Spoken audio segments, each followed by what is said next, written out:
also a ceremony, of course, that unites us with one of what we like to think is the great adventures in Australian history, and that relates back to the Coo-ee March. As many of you would be aware, the new car park that we are just about to officially open was in fact built on part of the campsite that was used by the Coo-ee Marchers. In talking today to the Vice President of the New South Wales RSL, he also remembers having been in camp on this particular site. So it does hold a very special significance, not just for the club and its expansion, but obviously also for a number of other people related back to that big event that we commemorate, especially in this week as we lead up to Anzac Day. Welcome to you all, and apologies for the weather. Some of you might recall there was a time when I used to have to try to explain away situations like this. Based on that, let me assure you that I actually proposed opening this car park last month. Given that I'm not going to mention the date involved, I can say that the day was 100% clear, sunshine all the way, and it would have been wonderful to be able to welcome you to the great outdoors and the opening of the car park. But that's not necessarily the case today. But we do have the shelter of course, the facility here and the Chinese lunch to follow. You are all, of course, welcome to join us for that. You're all very welcome today, but we do have a few people that I should, in fact, mention in particular.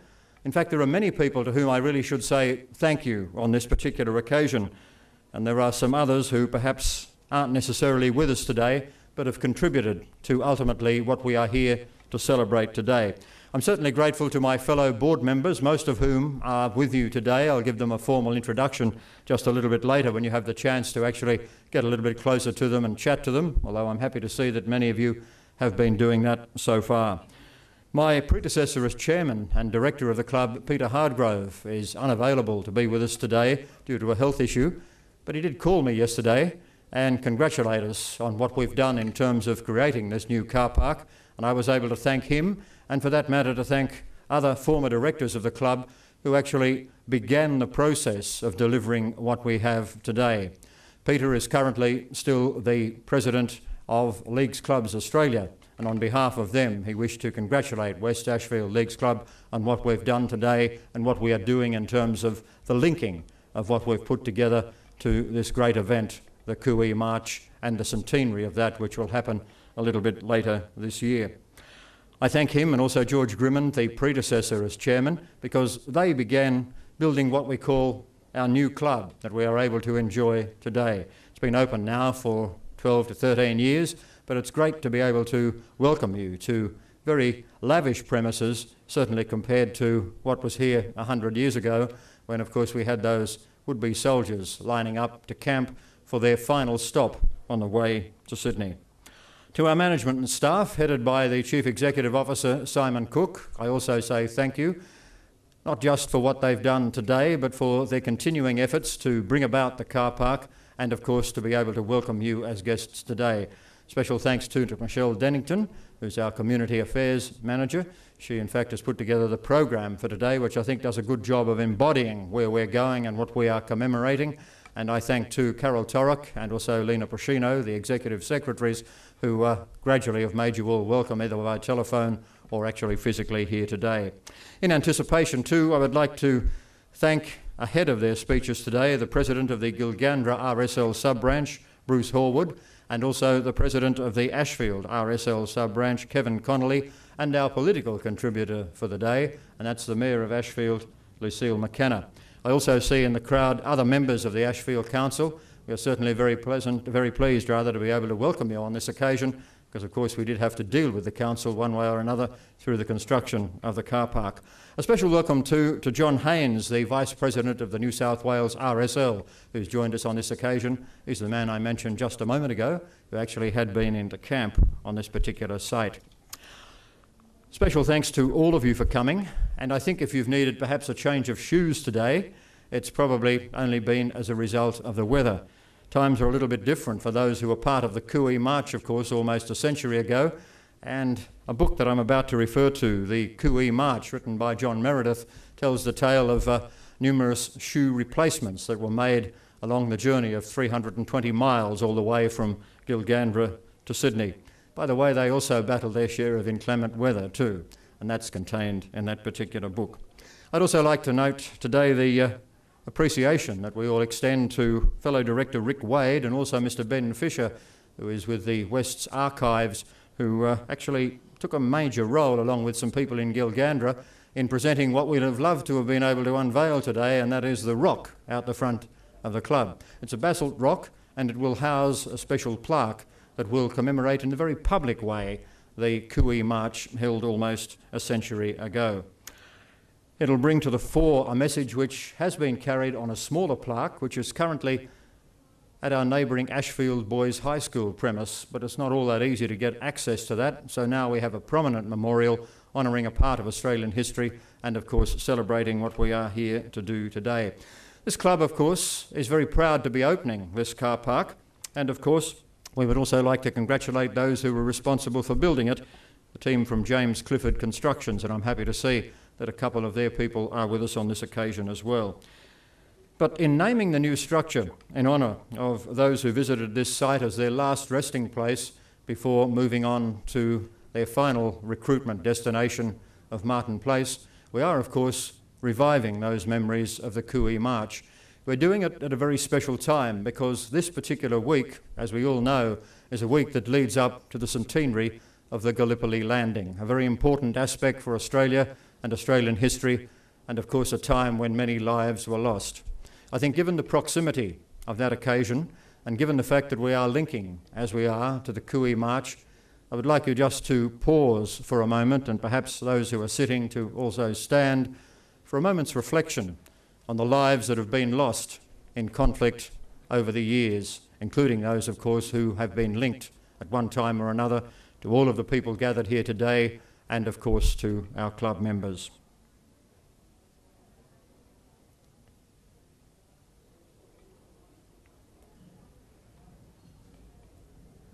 If I may borrow from the ode from For the Fallen, they shall grow not old, as we that are left grow old.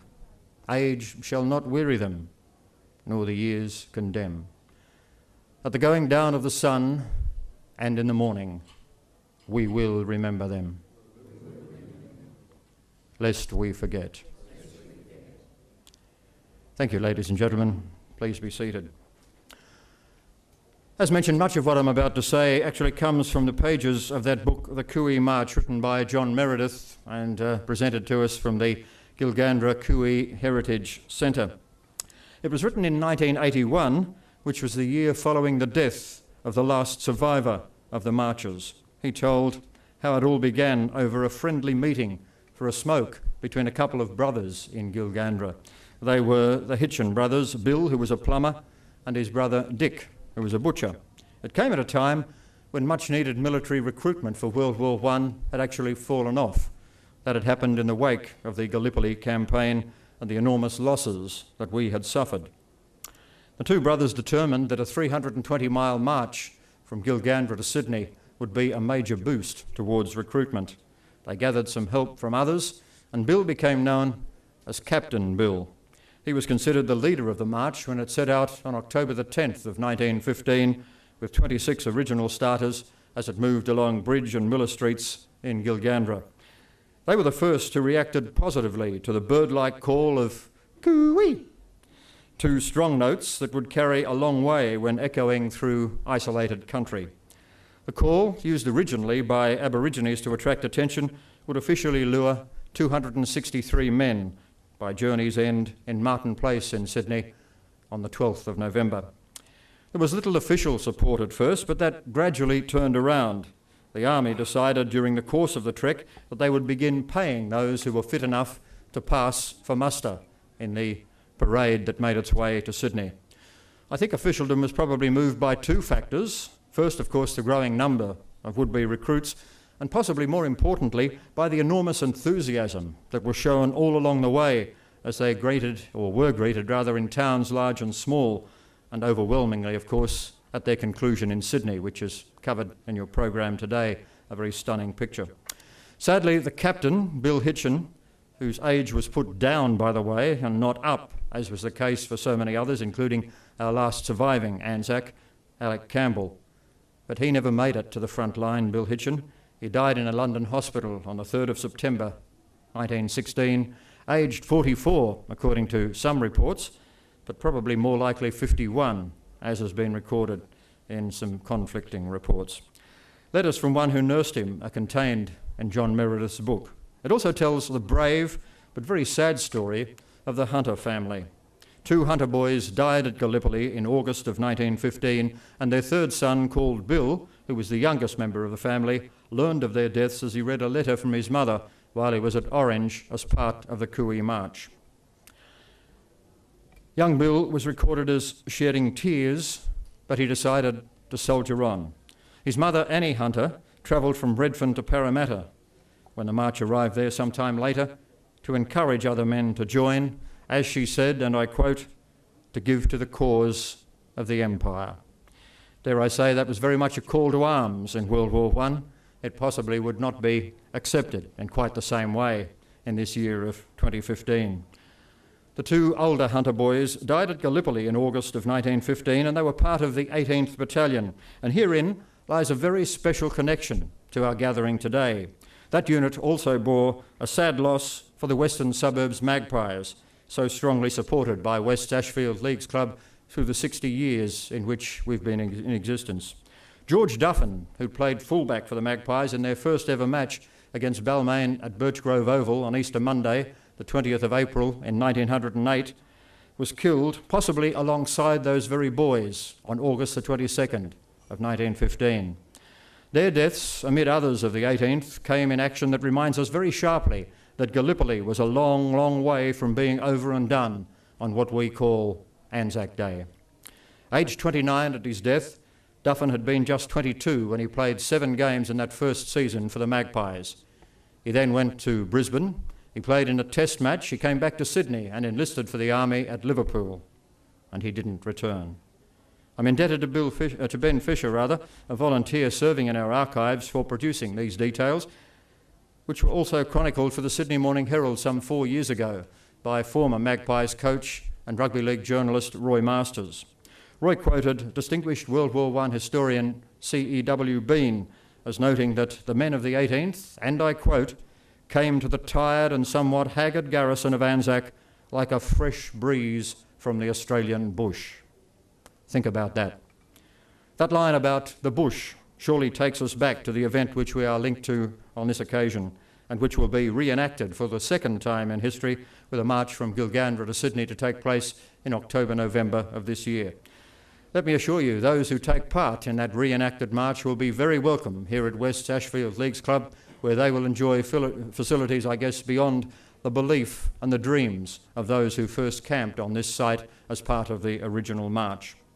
Australians are entitled to look back on the Coo-ee March and also to a list of others that were inspired by that event as being signs of the much talked about great adventure of World War I, the idea of travelling overseas and seeing the world, or at least part of it. But the man who was the last Coo-ee survivor, Alf Greenleaf, put into perspective the reasons for what was to come. From the book that I'm referring to, he recalled their departure aboard the TSS Star of England on March the 17th of 1915. He told author John Meredith, "The music of a band playing did nothing to relieve the sadness of that occasion. It was a most distressing sight and has lived in my memory ever since. On the wharf, women were screaming, crying, and collapsing everywhere. I found it so distressing that I went below and stayed there until we sailed." He was able to do that to some extent because he was a single man. He was an English immigrant who had come to Gilgandra, and as I say, he was the last to die as part of that march in 1980. Your program records the names of the 22 Ashfield men who were bravely a part of the march, perhaps recruited by listening to the words of John Robert Lee. He was an eloquent man, again of English birth, who came to Gilgandra as a Methodist lay preacher and whose speeches dominated the Coo-ee rallies at each stopping point along the way. Interestingly, Lee eventually went on to become the Mayor of Drummoyne, a suburb which is not very far from where we are today. That was after he'd served in State Parliament as the member for Botany and later as the member for Drummoyne, that period covering the years 1920 to 1941. Lee was also the Minister for Justice between 1927 and 1930. But his parliamentary career was apparently then cut short by a scandal, obviously in the days before ICAC was available to investigate. Allow me to conclude by referring one more time to John Meredith's book, The Coo-ee March. It begins with a stirring poem about those from the Australian bush. It was written by Charles Shaw. It is called The Recruit. If I must go and leave these ways I know, these dusks and dawns and colour in the trees, and the slow yarns and wood smoke hanging low, and growing stars and cattle at their ease, and all the dear small things of which I'm part, I do not go for any prideful cause that Europe might defend, but only that the sun-swept Austral land might lie still within the Austral hand, and that young boys who speak the tongue I know might laugh in years ahead, where sunsets glow, while softly, softly, in the leaves of currajongs, the night wind croons its tiny summer songs. Wonderful words, I think you'll agree, embodying this commemoration of a truly remarkable Australian event. Thank you for listening to what I've had to say, and it's my pleasure now to be able to begin to introduce to you our other speakers ahead of the unveiling of the plaque and the cutting of the ribbon, which we'll have very shortly. But first, I would like to welcome to the stage a man who remembers me from my one and only appearance at Gilgandra. I opened the annual show there in 1969 as a budding television personality. Please make welcome the President of the Gilgandra RSL sub-branch, Mr. Bruce Horwood.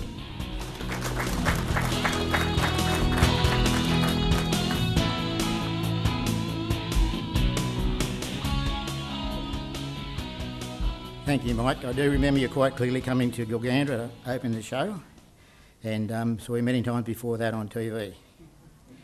On behalf of Doug Batten, Mayor of Gilgandra Shire Council, and myself, I would like to thank you for the invitation to celebrate with you at the ribbon cutting ceremony to open your facility, the Coo-ee Carpark. Following the disaster of Gallipoli and the heavy casualties in France in the latter half of 1915, recruiting figures for enlistment in World War I had dwindled. Numerous recruiting rallies became increasingly ineffective. It was at this dark hour that Gilgandra's butcher, R.G. Hitchin, and his brother Bill, the local plumber, had the idea of organising a route march of volunteers to Sydney, enlisting recruits as they marched. The idea caught the imagination of the public, and the Coo-ees, as the volunteers were known, became national heroes. The action of Hitchin's own and subsequent marches which followed were responsible for a dramatic upturn in recruitment figures. On October the 10th, 1915, 35 men left the western town of Gilgandra on the Castlereagh River, and the stirring story of their march has become part of the official war history of Australia. Recruitment meetings were held in each centre along the way, and their number increased to 263 by the time they reached Sydney. Conditions in the country were vastly different from those today.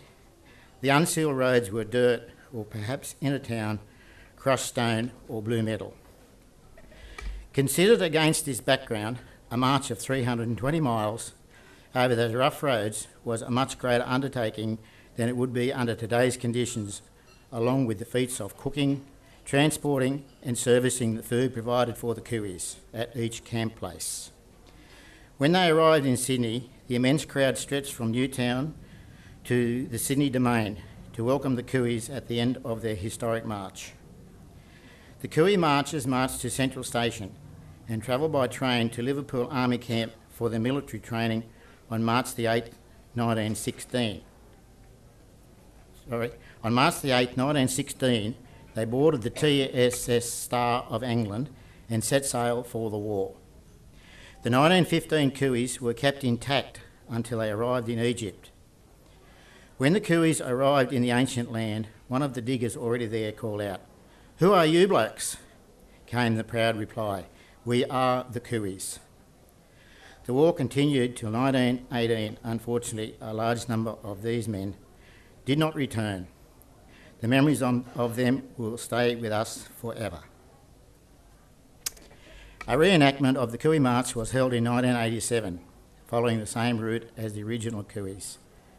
Later this year, in 2015, a reenactment is being held again, arriving in Sydney on Remembrance Day.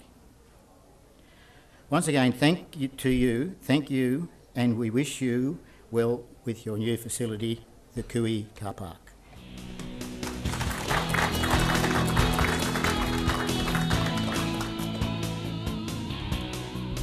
Thank you indeed for that view, if you like, from the start of the march, where it began, of course, back at Gilgandra.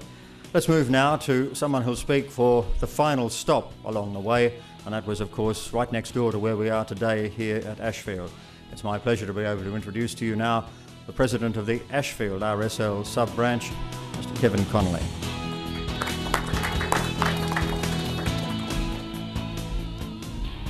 Thanks, Michael. Thank you for the introduction. May I first start by saying, if anybody hasn't read this book, I suggest you do.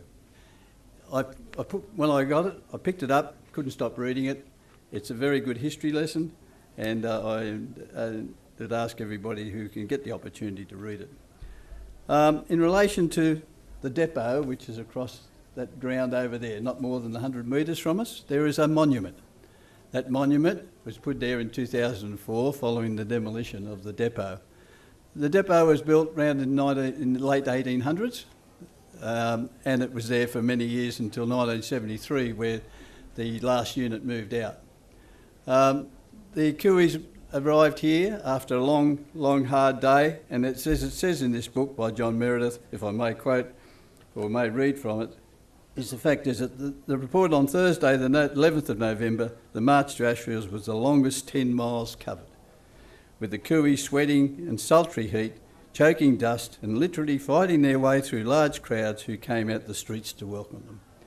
And yes, on that depot, as John Haynes said, he served there or slept there, so did I. I served there for many years. I'd like to thank my predecessor, John Walsh, who was the president of Ashfield RSL, and also the previous principal of the school, Daisy Castellaris, I think I've got the right name, for her inspiration, together with the DVA, in making sure that we had a monument there to remember the Coo-ees.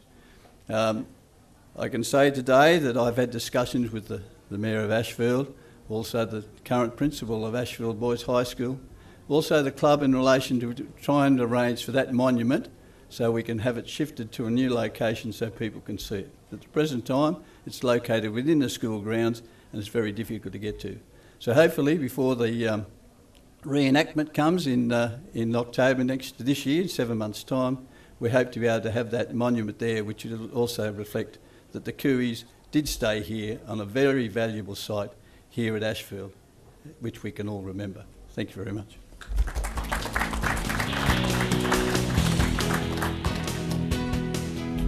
Thanks very much, Kevin. And the final speaker before we move into cutting the ribbon and unveiling the plaque will be the Mayor of Ashfield. She's a great supporter of the club, been with us on many different functions, and as I mentioned, we did have to deal with the council in terms of getting the car park up and running. Ladies and gentlemen, please make welcome Councillor Lucille McKenna.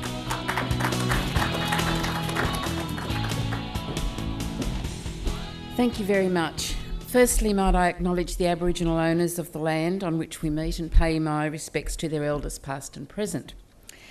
Thank you to President Mike Bailey and the other directors of the club for the invitation to be here today. And I'd really like to acknowledge your guests, Bruce Horwood, President of Gilgandra RSL Sub-Branch, and Kevin Connolly from the Ashfield RSL Sub-Branch. This is an incredibly important time in the history of the RSL, and it is a privilege to have you here with us today. And to other distinguished guests, welcome. Well, this is a great day for West Ashfield, the realisation of the new parking station. And a great day for the members. I know as a member of this club how none of us liked parking across the street, and it's great that we'll be able to park on the site here in the new parking station. And of course, a great bonus on a day like today, we don't have to get wet anymore. We can just do it all undercover. So it really is a great thing for the club. West Ashfield is an institution in this part of the world, And this is another great community asset and a sign of the continued growth of West Ashfield. And another step in fulfilling your vision for your club.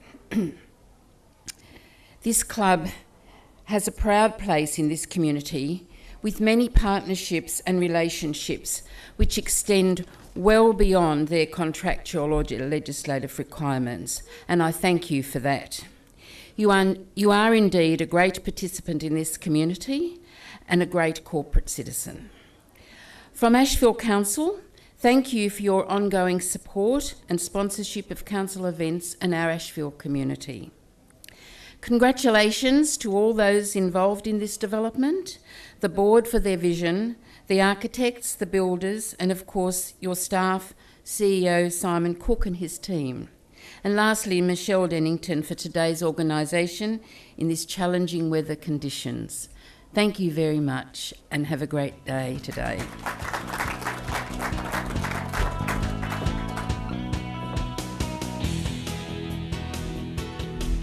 Thank you for those words, Lucille. Well, I'm told by Michelle that we have 3 pairs of scissors, so we're going to bring those forward now, and we'll ask our 3 guest speakers to take a pair of those scissors in hand and to cut the ribbon.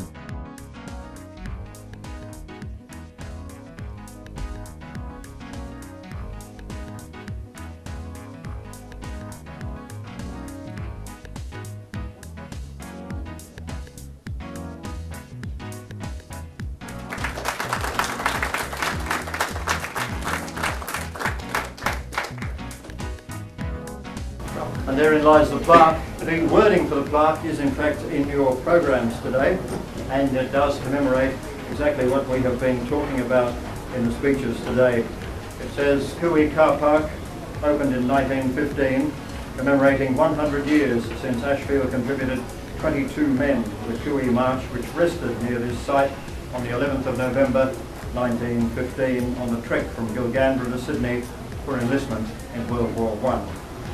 The car park is on the site of the original Western Suburbs Leagues Club, celebrating 60 years of community commitment in 2015. Set in basalt stone from Gilgandra, this plaque was laid in the centenary year of the Gallipoli landing on April 25th, 1915, that gave birth to the Anzac spirit. Ladies and gentlemen, congratulations to all involved in bringing this about, and thank you for being with us on this important occasion. Now an opportunity for you to enjoy yourselves.